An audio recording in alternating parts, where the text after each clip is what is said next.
All right, guys, welcome to Coach's Corner. I'm going to be changing these Coach's Corners around a little bit, but welcome. This is the best part of the stream, part of the stream that I never get around to enough. But today's topic is leadership and lollipops. You guys will see what I mean very soon, but it is a very good Coach's Corner.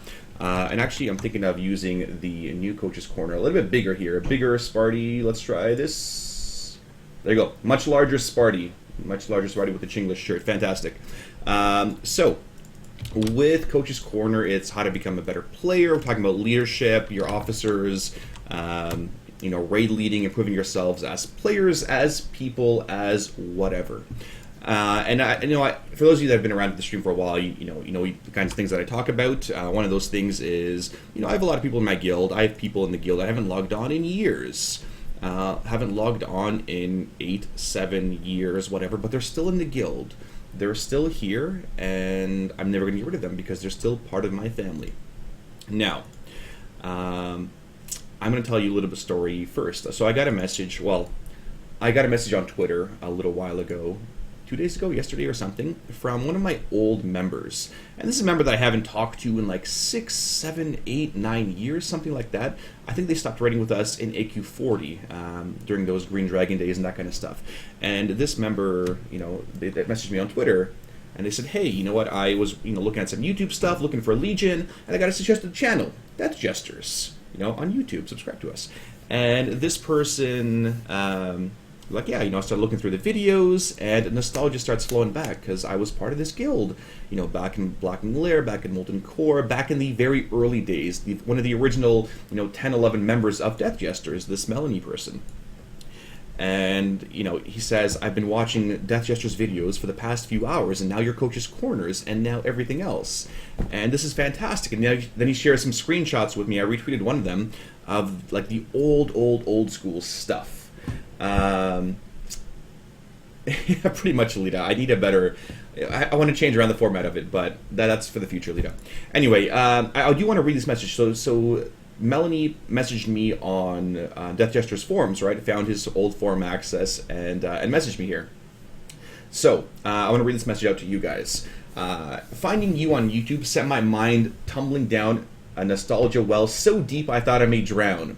I'm sorry if I contact you in all these weird ways, but I don't have an email address for you. Mine is so-and-so. The well went so deep, I spent a good 2 hours trying to recover my account. Searching through my email archives, I couldn't even remember my account name. Luckily, Blizzard banned me because there was a discrepancy with my account address. Can you imagine that? Blizzard used to care if you played on the American servers and didn't live there. Now times have changed. Anyway, thanks to this banning, there were lots of emails between me and Blizzard, so eventually I got it all sorted. Had to, of course, create a new Battle.net account now, and that was all weird merging that stuff. I'm rambling, long story.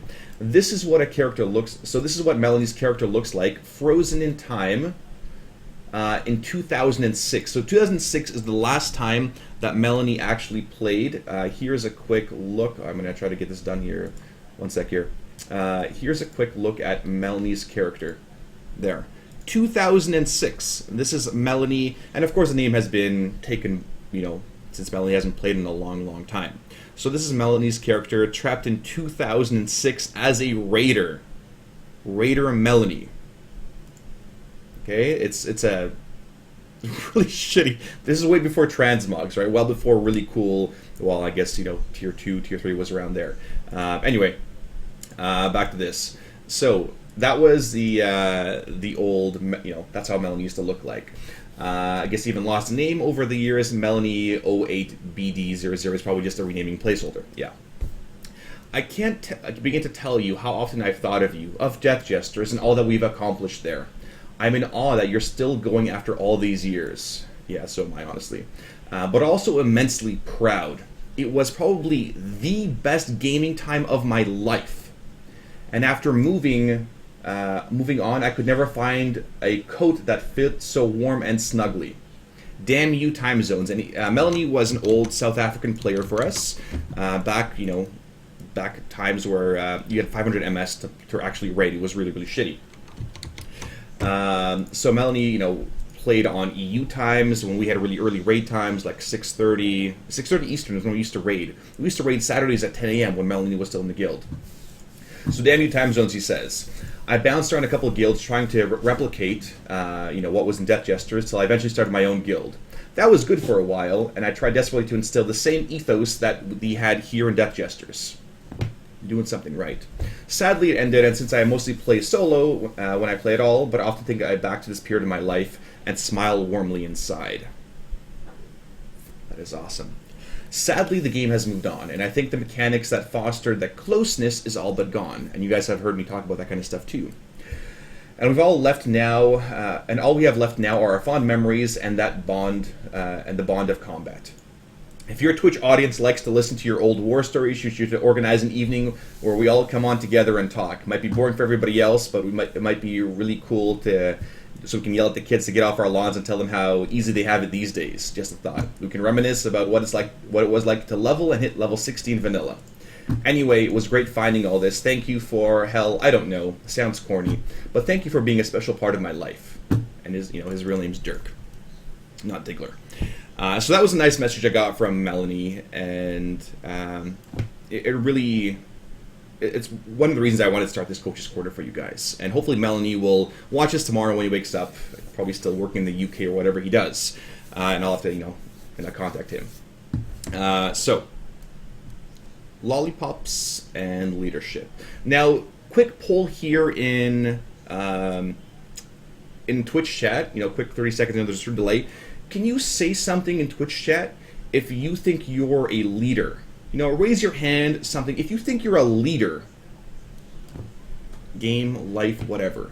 We have about 250 viewers right now, which is a little bit low for Coach's Corner, but I want to see how many people think they're actually a leader. And while I fly around here. Something. So I truthful here, yeah. Firbolo, Pac-Man, Benetton and Alita, something, Wilson, a bunch of these guys, people raising their hand, Valcor, Derelux, I'm a Saudi Arabian prince, that doesn't count. Edivan, Storyhawk, okay, so a decent amount. I don't want to be.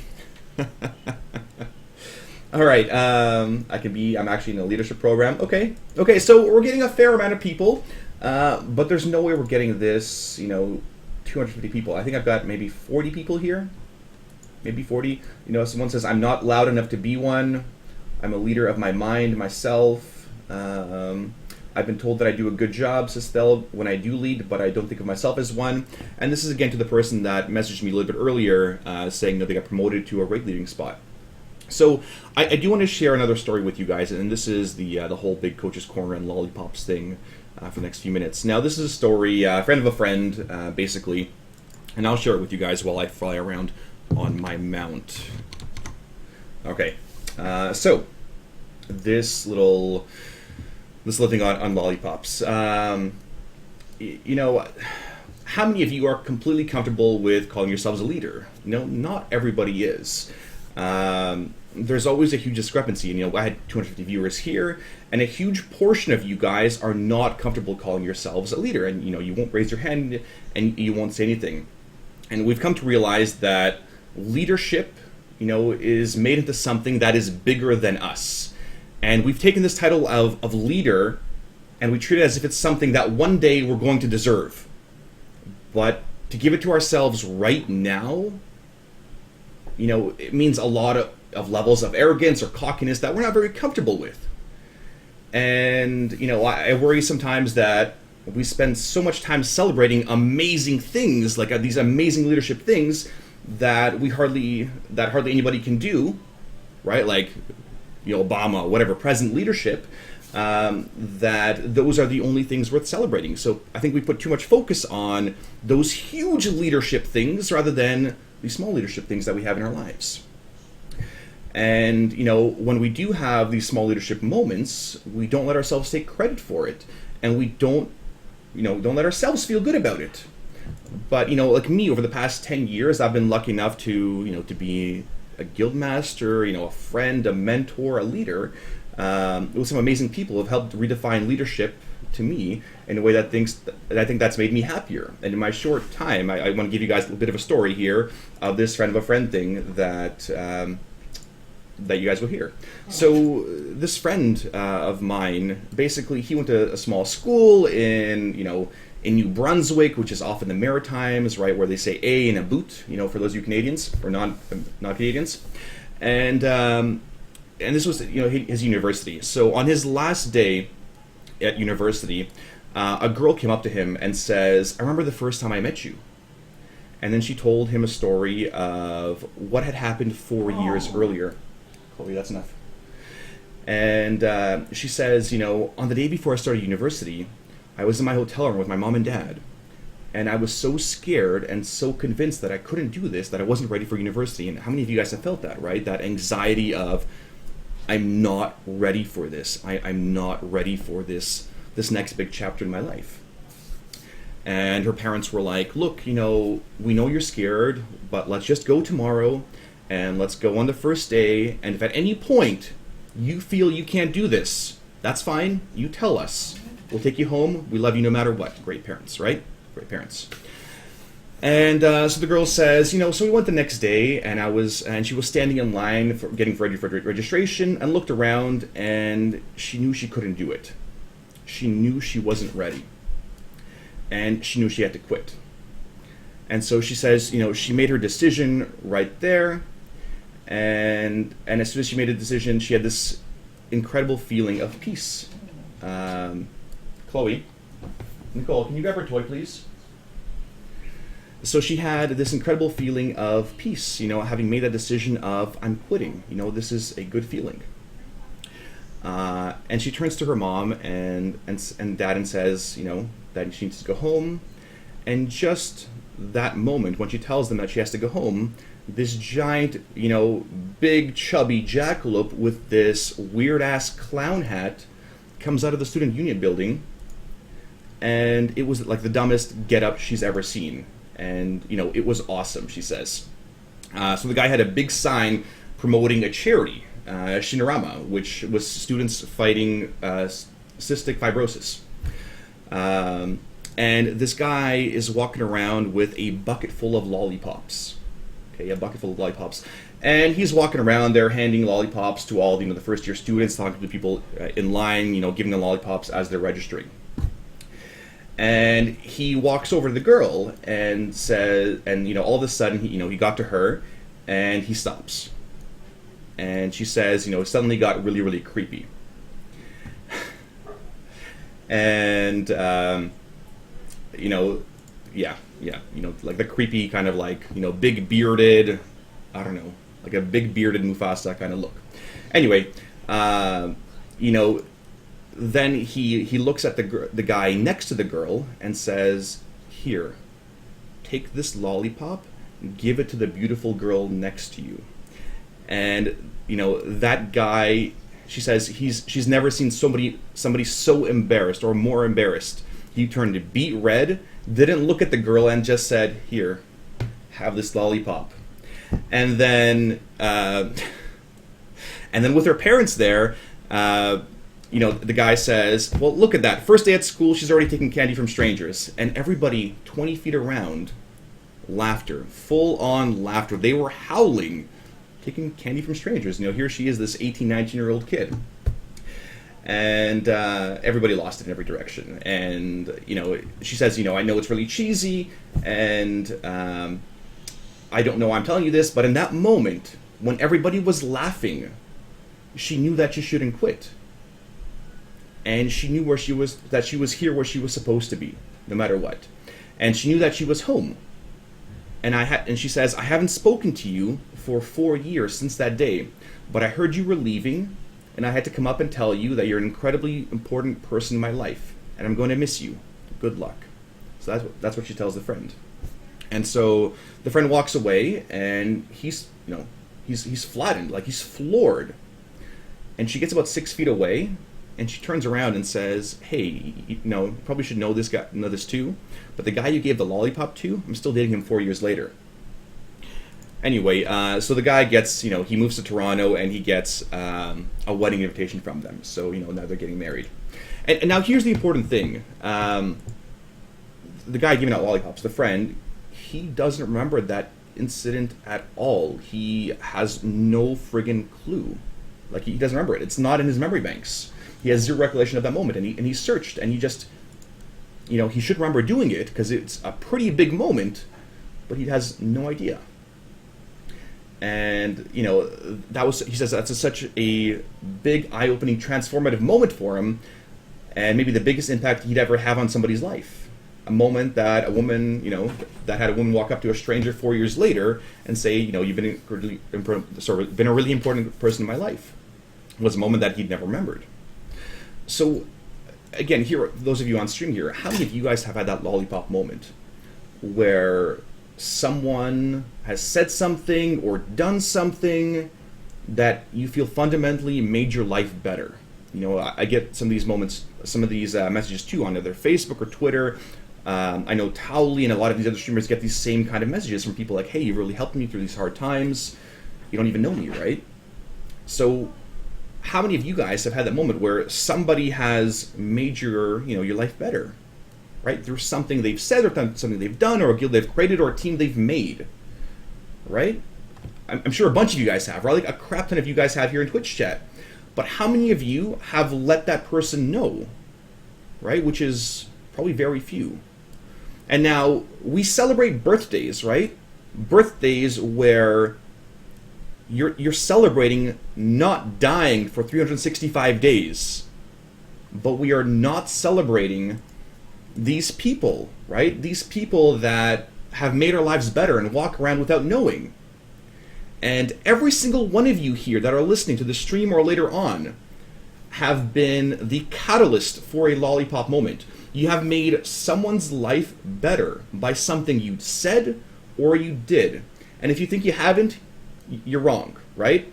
All those hands or all those people that didn't speak up, you have all touched somebody's life. You're just one of those people that haven't been told. You're leaders in your own, in your own world, in your own lives, but you just haven't been told by somebody else. The person that messaged me on Twitch a little bit earlier today said, hey, I got promoted, right? You've been told that you are a great leader. Not everybody has been told that. And it's scary to think of ourselves as that powerful. It can be frightening, to think that we can matter that much to other people. You guys are a huge deal to other people. But because as long as we make leadership something bigger than ourselves, which it's not, we're going to keep making leadership something that's beyond us, and it isn't. As long as we make leadership about changing the world and making the world better and, impacting people's lives, we give ourselves an excuse not to expect it every day from ourselves and each other. Excuse me. And, somebody, Marianne Wilson said, our greatest fear is not that we're inadequate. Our greatest fear is that we are powerful beyond measure. It is our light, not our darkness, that frightens us. Let that sink in. And for this Coach's Corner, for this little leadership and lollipop moment, my call to action to you guys is that we need to get over that. Don't be afraid of how powerful that light, that leadership, that role is inside of you. Get over that fear of how extraordinarily powerful you can be in each other's lives. We need to get over that so we can move beyond it. And our little brothers and sisters, and one day our kids, or for those of you that are pregnant, right, or our kids right now can watch and start valuing that kind of impact that we have on people's lives, right? It's paying it forward, right? It's those impacts that matter more than power and titles and influence and whatever, and who you are and whatever. Like, it's those moments, those lollipop moments, that make the world a better place, right? We've made leadership about changing the world, about becoming president, being, CEO, doing something crazy memorable in history books, but it's not, right? There's no world. There's only 6 billion understandings of it. And if you can change one person's understanding of the world, what they're capable of, then you've changed the world. That's it. You just have to affect people, make their lives better. And if you can understand leadership like that, in that sense, then we can redefine leadership. And then we can change everything. And it's a simple idea, but I don't think it's a small one. So start today. Be that leader. Look for your leadership moments. Look for your lollipops. Okay, you guys have all had those lollipop moments. Think about them. And if people are giving you those lollipop moments, make sure you chat with them. Make sure you let them know, because you're paying it forward. Again, you're giving them that positive reinforcement, and hopefully they remember. Those lollipop moments, not like the guy did there. So there you go. That is our Coach's Corner moment for this evening, this Sunday. Lollipops and leadership. Lollipops, yes, everywhere. So that's it for our Coach's Corner. We'll be uploading this to YouTube, and one day this will be a podcast, which I'm hoping for. So we're going to wind down here, and I'll be around for questions and everything afterwards.